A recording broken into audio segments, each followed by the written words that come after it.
falarmos em separação, em divórcio, vamos falar no casamento. Né? Este livro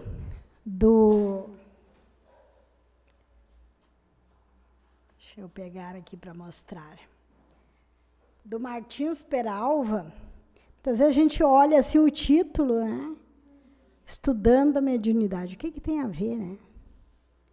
Este capítulo aqui, ele traz um tema maravilhoso, que é Espiritismo no Lar, onde ele fala dessas almas que se reúnem para um progresso espiritual, material, e nessas uniões também, né, terem os seus filhos.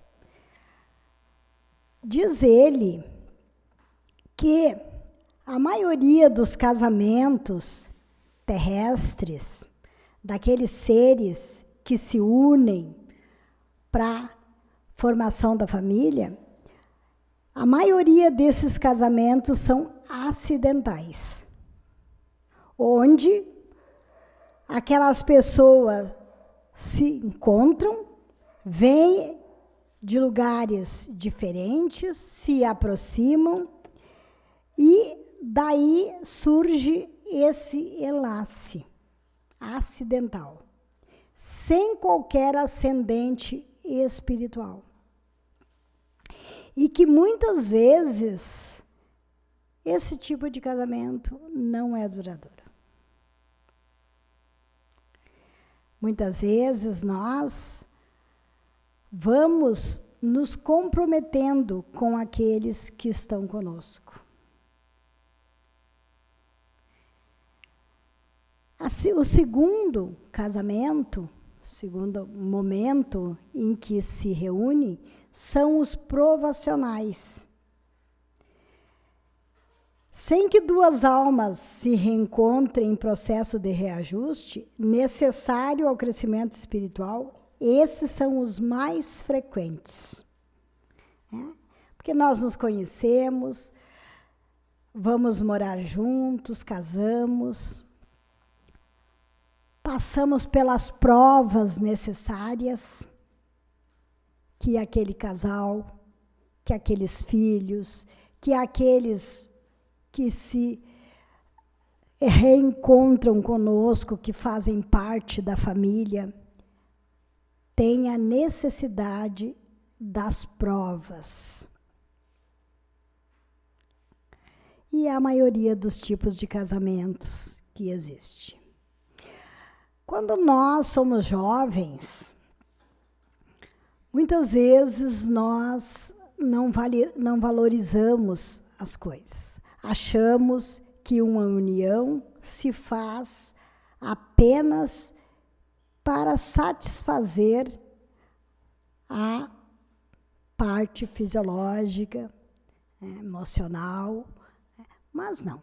Um casamento, ele com o tempo, as duas pessoas vão amadurecendo, vão construindo este lar de amor, de respeito, de solidariedade, de união, com propostas construtivas para aquela família.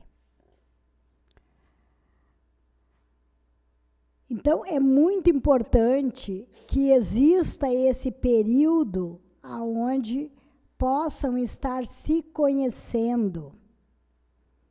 Porque a relação a dois, ela é muito difícil. E no casamento, mais difícil ainda.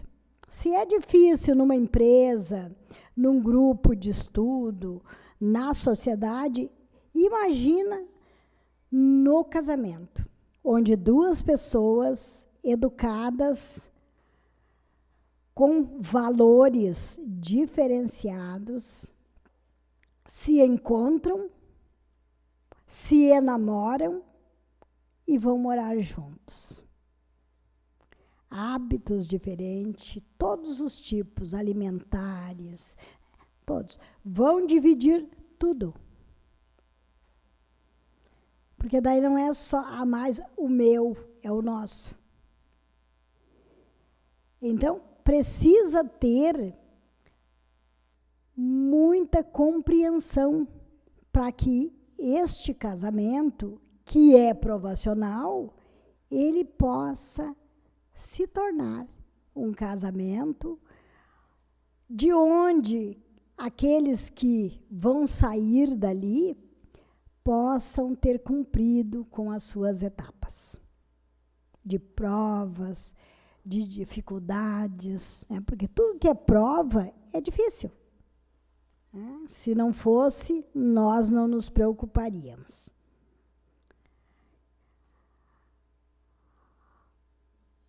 O terceiro tipo de união são as sacrificiais. Né? Então, essas almas se reúnem possuidoras de virtudes e sentimentos opostos, e uma é uma alma esclarecida ou iluminada, que se propõe a ajudar aqueles que se atrasou na jornada ancestral. Então, uma união sacrificial é aquele quando muitas vezes nós vimos casais que trazem na sua família espíritos com muitas dificuldades, anomalias, questões, às vezes, de criminalidade, viciações, né, drogadição, e aquela família, aquele pai, aquela mãe, aquela família, acolheu aquele espírito para auxiliar, para tirar aquele espírito daquele momento difícil na sua fase de evolução. Então, são espíritos que se propõem a ajudar. Muitas vezes, pode até nem ter algum tipo de comprometimento com esses espíritos. Outras vezes pode. Tudo depende do planejamento reencarnatório. Muitas vezes, almas que já conquistaram uma certa independência, uma certa evolução espiritual, ele se coloca, né, nesta posição como alguém que vai ajudar. Dias atrás eu ainda comentava que quando nós recebemos uma criança, que é um espírito, né, nós, com dificuldades graves na saúde, nós às vezes pensamos assim, mas o que será que fez, né, esse espírito, essa criança tão pequenininha, né, nascer assim? Será que é um castigo de Deus? Por que será, se não fez nada? Aí nós vamos ver a questão da eternidade, né, da imortalidade da alma, que aquele espírito já teve muitas vivências, que ele já teve muitos momentos de dificuldade, onde ele acabou se perdendo por vários motivos, né, e que aquele pai e aquela mãe, que são, né, missionários, recebem aquele espírito. Por que eu digo missionário? Porque uma pessoa, para receber um espírito com este grau de dificuldade, ele precisa ter um grau de evolução, de aceitação, porque é uma vida que vai precisar de muita renúncia, de muito sacrifício para poder atender aquele que está ali. As almas afins, né, são os que se reúnem almas esclarecidas e que muito se amam. Né? São espíritos que, em pleno matrimônio, no doce do reduto do lar, consolidam velhos laços de afeição. Então, muitos espíritos, às vezes, que fazem projetos juntos, né, com ações beneméritas, né, que acolhem grupos para auxiliar. Então, são espíritos que já têm, né, uma afinidade de alma e que se reúnem para fazer esse tipo de trabalho. Nós vimos muito, né, na nossa vida diária, no nosso cotidiano, o quanto é difícil de manter as relações. Pela nossa dificuldade, às vezes, de aceitar o outro como ele é. Nenhum de nós, ele vive com alguém, ele convive, se ele pensar que vai modelar o outro conforme a nossa vontade. Nós somos seres únicos e cada um de nós tem uma personalidade.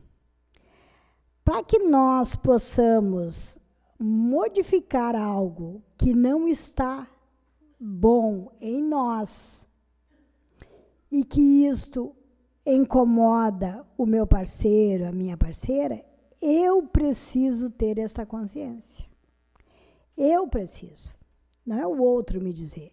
Eu preciso entender que aquele gesto, que aquela ação, que aquele meu modo de ser incomoda o outro.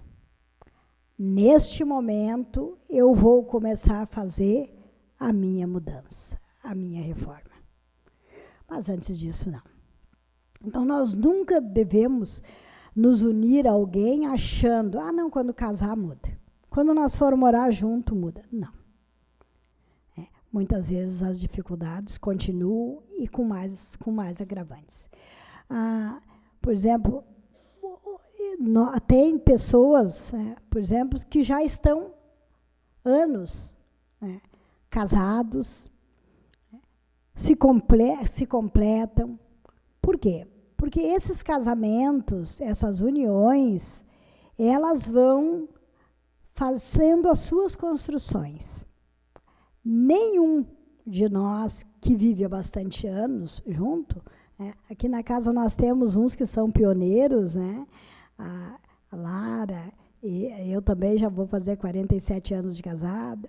Então, assim, o que acontece, né? Isso é uma vida de construção, de renúncia, de cedência. Muitas vezes nós temos que ceder. Muitas vezes nós temos que olhar o outro e, mesmo que ele tenha razão, né, mas nós devemos ponderar. Vale a pena? Não vale a pena? Vamos analisar. Então, é importante. É uma construção que se faz. Mas todos nós passamos. Quem é mais experiente, ele já passou pelas dificuldades da vida e consolidou essa união. Então, é bem importante que a gente saiba que muitos dos casamentos, eles são organizados no plano espiritual, onde é visto as necessidades de ajustes, de reajustes daquele casal, daquela família, daqueles filhos que vão vir para estar conosco, e nós vamos nos reunindo e vamos aparando as arestas e vamos nos auxiliando nesta caminhada. Para quando a gente voltar para o mundo espiritual, aí é que nós vamos ver se deu certo. Porque muitas vezes nós achamos que estamos fazendo tudo certinho. E não. Mas o que vale é a intenção. Então, os casamentos transcendentais, eles são constituídos por almas engrandecidas, no amor fraterno, e que se reencontram no plano físico para as grandes realizações de interesse geral. A vida desses casais encerra uma finalidade superior. Nossos irmãos falam na questão de Kardec, e a Amélie, que vieram, foi um casal que teve uma contribuição para a humanidade. Então, e com eles tem outros. Mas, mesmo assim, os casais se separam. E não é agora. Lá no tempo de Jesus, já acontecia o divórcio. E era algo que era de entendimento daqueles que estavam lá. Então, certa feita, os fariseus vieram até Jesus e perguntaram, né, por que o homem deixava, né, o seu pai e a sua mãe e se ligava a uma mulher e serão dois em uma só carne, né? Eles se uniam na questão do matrimônio. E aí ele vai perguntando, né? Assim já não serão mais duas, né? Uma, mas são duas em uma só carne. E ele questiona se eles estão assim, tão unidos, que formaram numa união um só, como? Por que separarem? Por que o direito de dar ao outro uma carta de divórcio, uma carta de dispensa? Né? Por que que Moisés, que ele está falando aqui na lei civil, né? Por que Moisés ordena que o marido, que o esposo, dê esta carta de separação à sua mulher e que ela seja devolvida?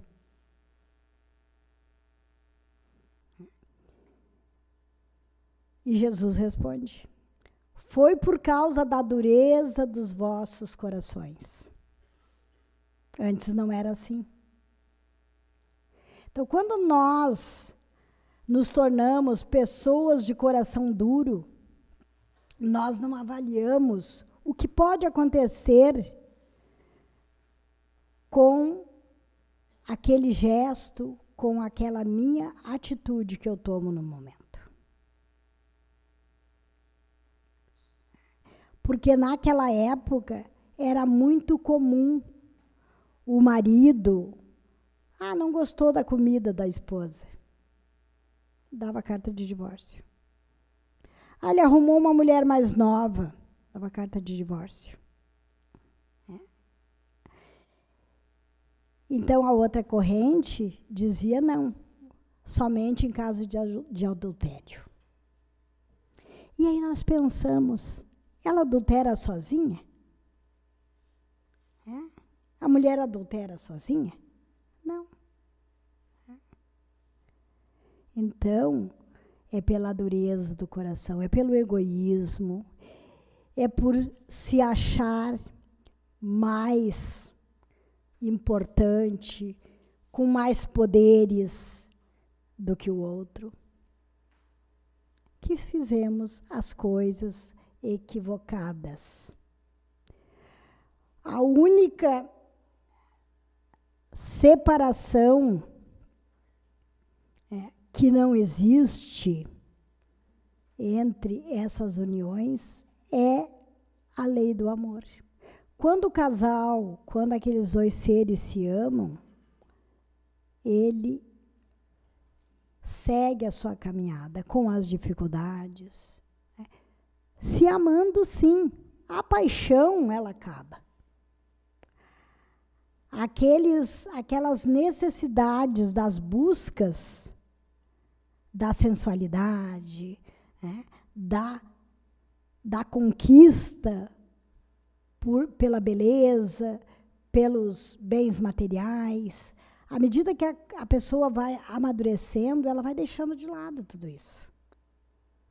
E vai tendo outros objetivos. Então, o divórcio, ele foi uma lei, e até hoje ele é constituído e aceito pela questão da preservação, da integridade física e moral daquele que está, no momento, passando por isso. Porque nós sabemos que é uma proteção Mas o Espiritismo ainda nos diz que nós devemos tentar de tudo para não nos separar. Será que nós fizemos de tudo? Sim, fizemos de tudo, mas não deu. Então, se nós buscamos todos os recursos e mesmo assim há uma necessidade, então a doutrina espírita também diz que é melhor que a pessoa se separe do que ela vá se comprometer mais, né, com uma atitude às vezes violenta e que pode até acabar num crime, né, num assassinato. Então, o divórcio, retirada, rejeição e demissão, às vezes constitui medidas justificáveis nas convenções humanas, mas quase sempre não passam de moratórias para resgate em condições mais difíceis, com juros de escachar. Ouçamos o íntimo de nós mesmos, enquanto a consciência se nos aflige na expectativa de afastar-nos das obrigações. Perante alguém, vibra em nós o sinal de que a dívida permanece. É aquela questão que às vezes a gente